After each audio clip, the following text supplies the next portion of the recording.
Today on the Morning Edition, 229. That's the number of recorded cases of missing or murdered Indigenous peoples. It's a number that would be too high even if it was one, much less over 200. We'll show you how you can lend your voice to the fight. Plus, he gave 3 decades to the Alaska State Troopers and is now retiring to focus on his family. Major Tony April leaves behind a legacy that many could envy. We'll sit down and hear his story. And later, a STEM teacher from South Carolina got a once-in-a-lifetime opportunity to fly with the Blue Angels. We'll show you how this teacher got to play in the clouds with the Angels as the Morning Edition starts now. Good Friday morning, everyone. Thanks for waking up with us today. That's something that is not on my bucket list. Love to watch the Blue Angels from the ground. I know you said you would do it if you were given I would the do it. In fact, opportunity. when I was born, I was born in Pensacola, and when I was born, my mom put us on that list to be able to fly with the Blue Angels. The odds of it happening are slim to none. Hey, you never know. You never know. I think it'd be cool if I ever got that opportunity. It's too scary for me. Too up in the clouds.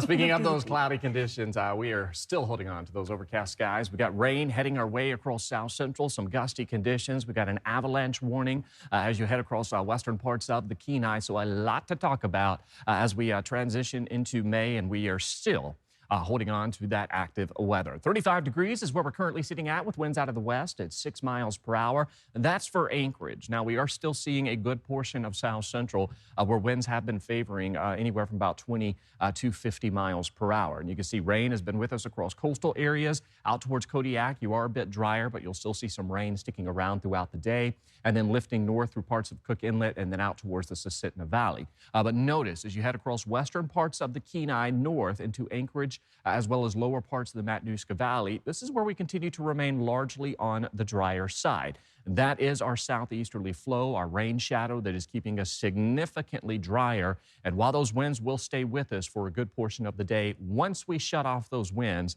we are going to see that rain quickly move into inland locations. We've seen just 100 of an inch of rain in Kenai, an inch and a half of rain in Portage over the last 24 hours. So you can see coastal areas have been holding on to some of that heavier activity. And we're still watching that potential that out towards Whittier and western portions of Prince William Sound, eastern parts of the Kenai, could easily pick up 5+ inches of rain accumulation as we head through the rest of this weekend. Now, winds this morning, you can see favoring anywhere from 20 to about 50 miles per hour. Of course, stronger wind gust out towards Portage, Palmer. You can see those winds out of the southeast up to 40 miles per hour. And then across western parts of the Kenai, those winds are gusting anywhere from 20 to about 30 miles per hour. So windy conditions, rain does build in throughout the day. We've also got some snow to be expected through Thompson Pass. Up to a foot looks possible from this morning on through tomorrow. And of course, we've got that avalanche warning that continues through Sunday morning. I'll break all of that down for you in that 7-day forecast coming up.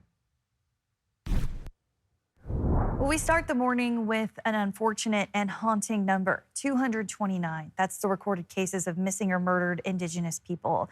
The tally from Data for Indigenous Justice. Thursday night, Joe Allgood witnessed an event to raise awareness. The group behind me is from across Anchorage, walking for the awareness of murdered and missing Indigenous people. The smell of sage.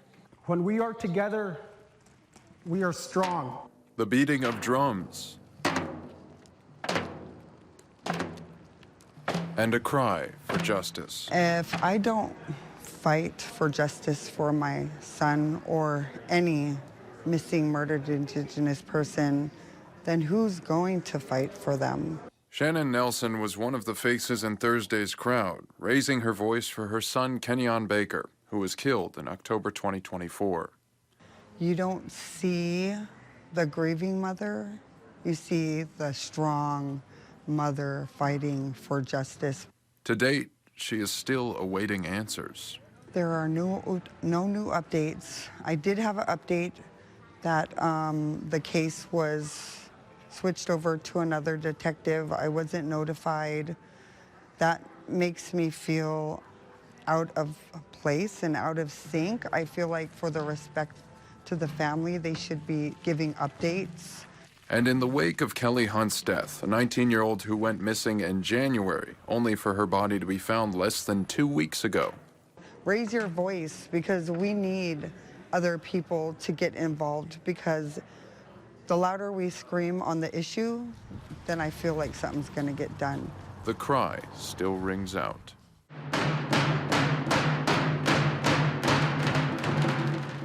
The National Day of Awareness for Missing and Murdered Indigenous People is on Tuesday, May 5th. Joe Allgood, Alaska's news source. The state won't take a man to court for the third time after 2 teenagers died in Unalaska. The decision comes after a judge declared a second mistrial in the case against 25-year-old Dustin Ruckman. He was charged with 2 counts of criminally negligent homicide after a pickup truck went over a cliff on Mount Ballyhoo in May of 2019. 16-year-old Carly McDonald and 18-year-old Kiara Renteria Haste were killed. The most recent trial ended when jurors said they could not reach a unanimous verdict. In the interior, a former Fairbanks teacher is facing federal child exploitation charges. Prosecutors say 34-year-old Skylar Evans coerced a minor into sexually explicit conduct to create images and later possessed or tried to possess child sex abuse material. His first court appearance is scheduled for May 4th in federal court. If convicted, he could face 15 to 30 years in prison. The FBI and Fairbanks police are investigating. Evans also previously worked as an evening news host at KTVF in Fairbanks. In Capitol coverage, the first of several committee hearings for Acting Attorney General Stephen Cox took place Thursday. He was met with lawmakers that held little back about their concerns. The focus on Stephen Cox's confirmation leaned heavily on the release of the voter rolls to the DOJ, something he said he had a hand in. Lieutenant Governor Nancy Dahlstrom said in December that the state's voter rolls had been sent to the DOJ. That includes information like addresses and driver's license numbers. The move has had lawmakers questioning if the release was even legal, something heavily scrutinized in the hearing. You were appointed Attorney General on August 28th, 24 days after the division had formally refused to provide the confidential data, and then a couple months later, the advice changed. Did you tell them to change that?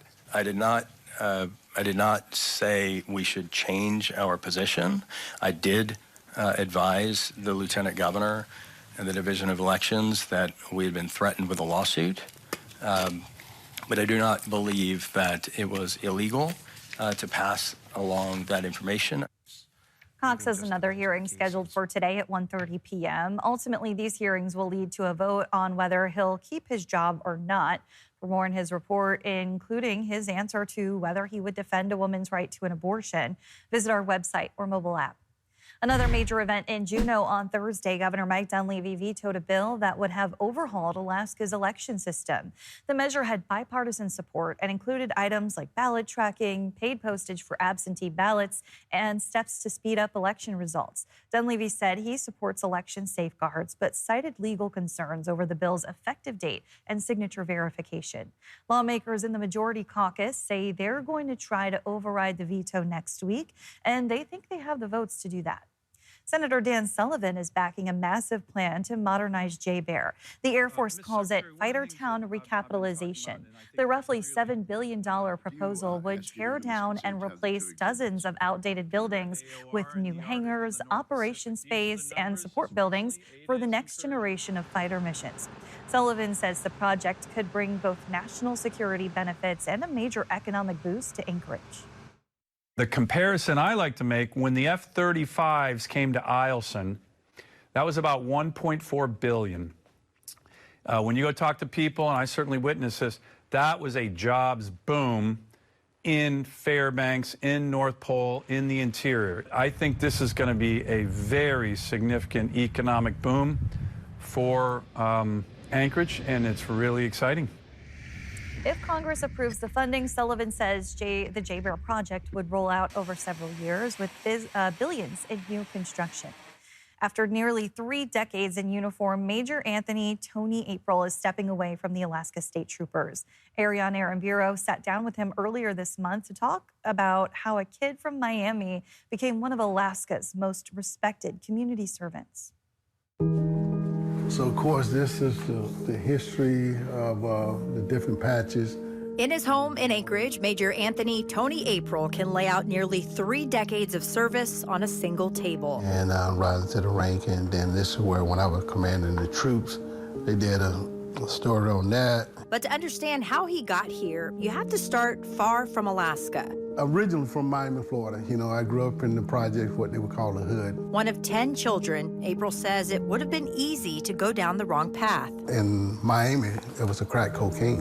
It was a killing. It was a gang violence. His mom grew up in the segregated South. During that time, blacks and whites didn't drink out the same cup. At home, his parents talked less about titles and more about character. My dad said, you only got one title, that's Mr. April. That call to serve eventually brought him north, first to the military, then to the Alaska State Troopers, where his first rural assignment was in Bethel. It was in November 1999. It was 75 below straight temp. He learned quickly that trust doesn't come with the badge. In this job, you're gonna make some mistakes, and just being able to understand and always be true to who you are. It's something you build one conversation at a time. And through it all, his family stood by his side. And yes, that I missed a lot of important things, anniversary, birthdays, and you gotta have a wife, partner, a friend, and someone who's standing not behind you, with you, in front of you, and she was able to keep me going. It's not the awards and recognition he's most proud of, it's the relationships built when no one was watching. And I can stand on my action and stand on my feet and say, 28 years later, I still got a smile on my face. Now, as he packs up a career and prepares for the next chapter, April says it was about keeping a promise his dad gave him long before the badge. My dad said never dishonor the family name. And I can truly say, Dad,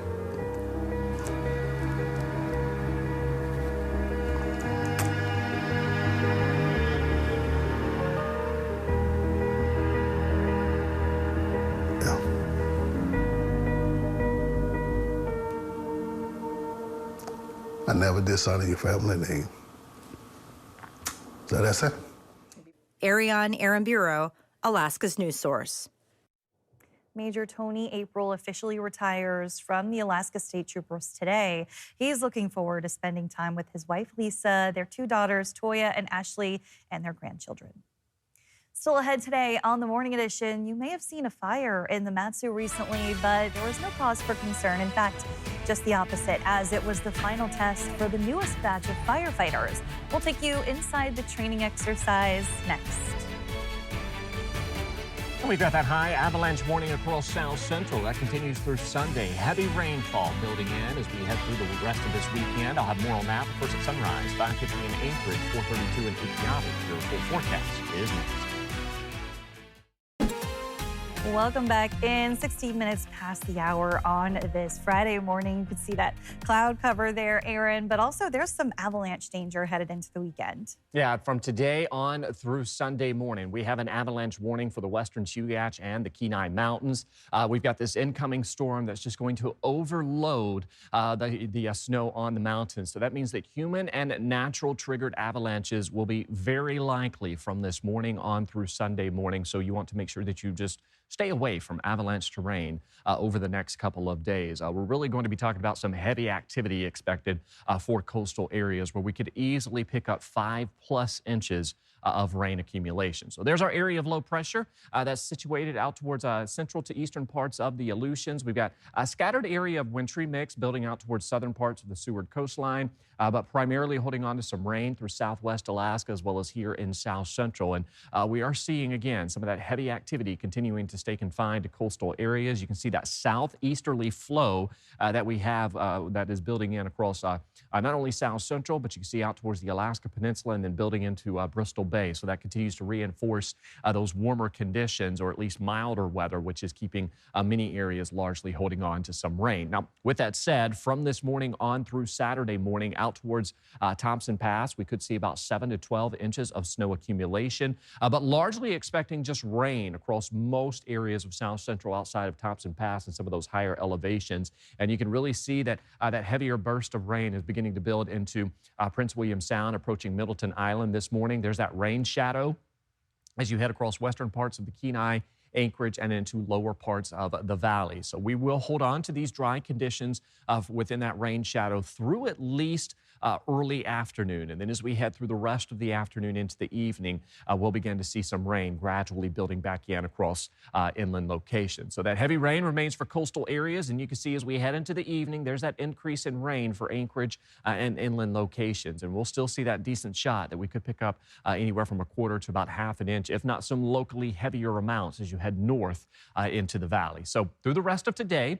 on into the afternoon hours, notice there's that the rain shadow beginning to slowly fall apart as those winds die down. Now, this is around noon today. And then as we head through the middle of the afternoon, you can see that rain really beginning to take over where we were holding on to those dry conditions. And this will stay with us into the evening hours, overnight, into early tomorrow morning. Now, Saturday will provide some dry conditions across a good portion of South Central, but we'll still keep some scattered showers sticking around as we head from Saturday on into the first part of your Sunday. And then as we head through the day Sunday, another system lifting north into South Central will reinforce those wet conditions. You can see by Sunday afternoon some of that widespread activity building out towards Kodiak. So rainfall, we're talking about anywhere from 2 to 5+ inches looks possible for coastal areas.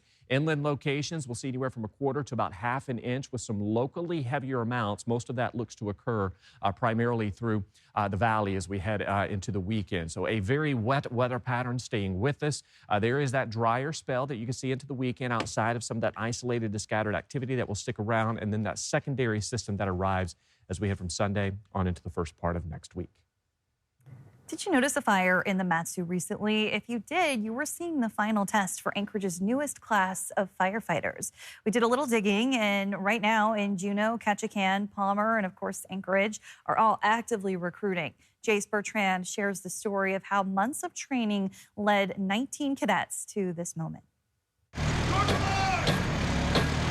I have very fond memories of my time as a cadet firefighter. At that time, this building didn't exist. We bust ourselves down to the Kenai Peninsula where we did oil fire, live fire training. On Thursday, 19 fire cadets faced their toughest test yet.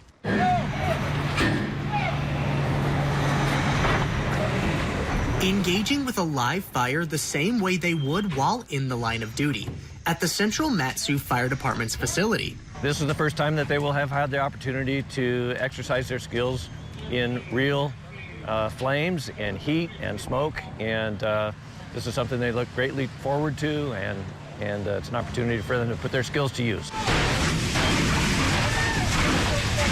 This is the first opportunity we've had to get our cadets into what we would term legitimate heat, where they can actually feel and we can have interactions with them, letting them know, like, this is a 5 out of 10, this is a 7 out of 10. If you're not on your way out now, you need to be opening a nozzle, that kind of thing. Anchorage Fire Chief Doug Schrage says these cadets have been preparing for this moment since mid-January. They're now set to graduate from the academy on May 8th, before being assigned to their fire stations. These cadets, they will remember this experience for the rest of their careers and beyond. And they're also forging lifelong friendships with one another and the people that are training them.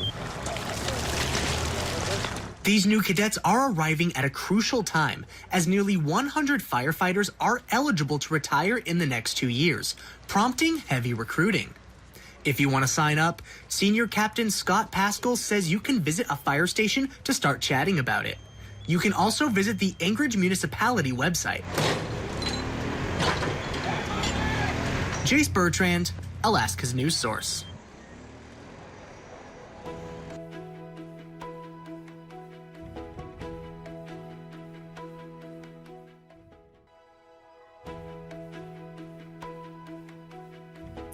You've got the voice to make history. We want to hear it. As part of our We the People celebration, KTUU and KTVF are inviting you to be a part of this milestone moment with the Star Spangled Sing-Off. One lucky person will win an all-expenses-paid trip to Nashville to film a performance that will air on Gray across the country. Vote for your favorite entry starting in June. Now, here's how to enter. You submit a solo a cappella performance of a complete version of the national anthem. You must be 18 or older. Residents in Fairbanks and the interior should enter on the KTVF site. Other Alaska residents should enter on the KTUU site. Upload your video by Sunday, May 31st at 11:59 p.m. Eastern Time. That's 7:59 p.m. Alaska time by going to our website and clicking the contests link in the upper banner. That's also where you can view the official results. Thanks for listening to our podcast. Click subscribe so you can get the latest podcasts from Alaska's news source automatically. And stay up to date with breaking news and in-depth reporting. Available for free 24/7 with the Alaska's news source app.